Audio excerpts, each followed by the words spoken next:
This has been a busy week.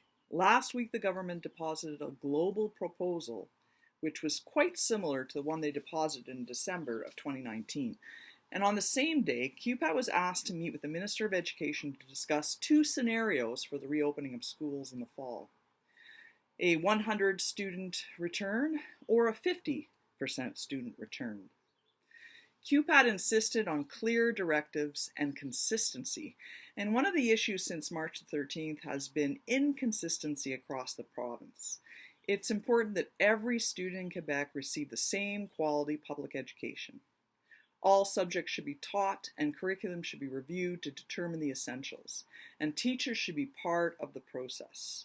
We also insisted that the mental health of students and teachers be considered.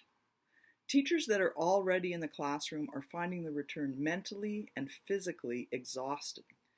We must ensure that teachers' workloads do not exceed what is in the collective agreement. Teachers working in the classroom cannot be asked to do distance learning at the same time. We also ask that sinks be installed in the schools and there'd be an increase in custodians in order to ensure the proper cleaning of our schools. More importantly, school teams need time. We requested that classes in the youth sector finish earlier this year so that school teams can actually have the time to sit down and prepare the fall entry. You can read all of QPAT's recommendations to the government in a document on our website. Let's talk negotiations. And I just want to remind you that the unions were forced into negotiation with the CAC government, and that the government will surely let the public know if we walk away from the table. Also, this government is negotiating in the public sphere. You only have to listen to the Premier during his press conferences to understand how he really feels about unions.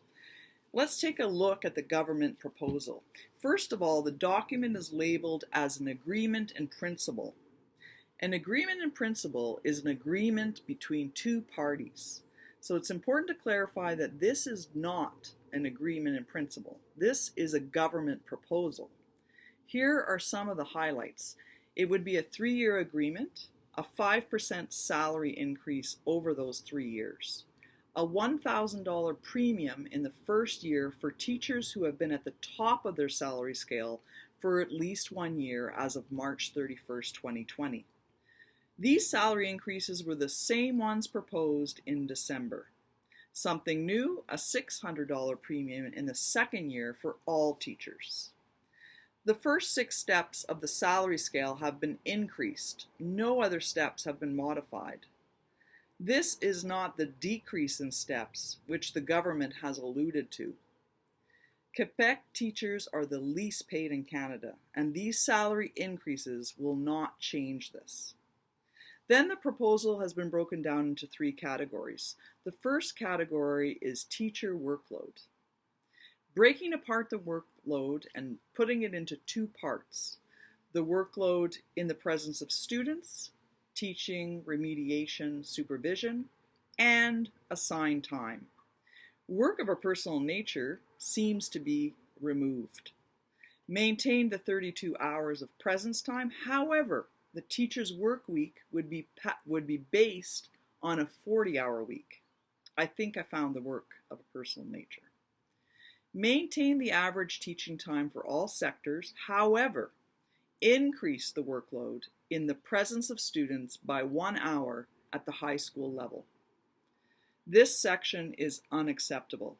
It actually increases the teacher's workload. And the negotiating team has told the government that any increase in workload would be unacceptable. The second category is valuing the profession and professional insertion. The creation of a master teacher. These teachers would be released at a maximum of 50% of their workload to mentor teachers, to be pedagogical leaders, to help in the development of the educational project, and it assists the principal in any other tasks.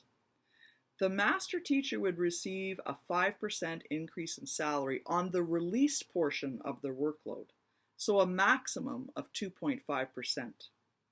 A total of 200 positions for the province in the first year, followed by 200 positions in the second year.